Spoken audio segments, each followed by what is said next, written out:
So I received an email the other day and I wanted to talk about it because I probably receive this kind of email in my inbox weekly, if not daily. This particular one reads, "Dear team, I'm writing to make my first inquiry about your adult ballet classes. I'm very interested in joining and I would like to know how I can participate in your lessons. I took ballet as a child, but it's been many years since. My body is not as flexible now, so I think it may be best for me to start with a beginner class. I recently turned 60 and I would love to begin ballet again as a fresh new challenge. Could you please let me know how I can get started? I look forward to your reply." I love this email. First of all, when people send an email to hello@balancedballerinas.com and you say, "Dear team," it makes me laugh. The team is me. You will always get a reply directly from me. But anyway, moving on. I wanted to just let you know that ballet doesn't require flexibility, okay? I think this is a really big misconception. Everybody thinks that you have to be flexible in order to start ballet. I receive this kind of comment from adults, and I also see it, interestingly, from parents of students. They'll say, "Oh, my daughter is not flexible. I don't know whether she'll suit ballet." And they'll say, "Maybe she should join a jazz or a contemporary class."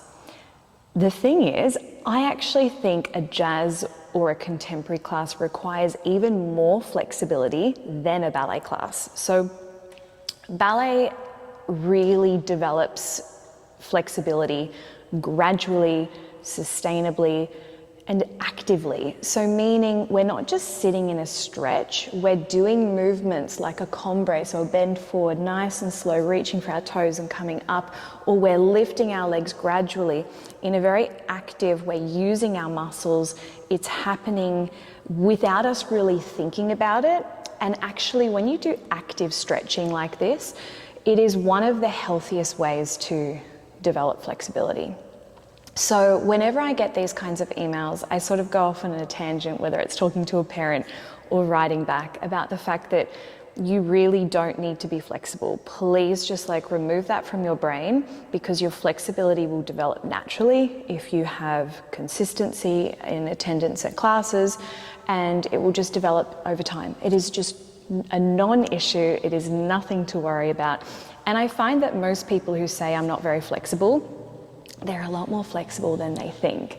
And I think sometimes with ballet we have in our brain that we're going to be going into a ballet class and doing the splits or popping our leg up on the bar. And now, yes, I do that sometimes in my classes, but in all honesty, that's only really happening in my more advanced classes, occasional intermediate classes, because I never want anybody to have their lack of flexibility as a barrier to entry, because ballet is just so much more.